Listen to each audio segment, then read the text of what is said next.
Ang taong sipsip sa mga taong may pakinabang madalas kumakapit.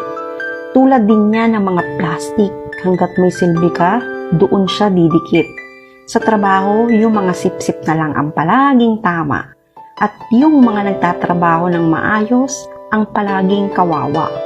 Sipsip, sila yung uri ng nilalang na hilig pumapel sa mga amo.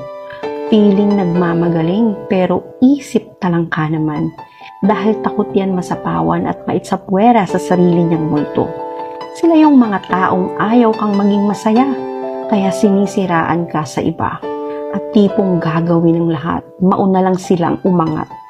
Kaya lagi mong tatandaan na huwag kang manira ng iba para lang umangat ka.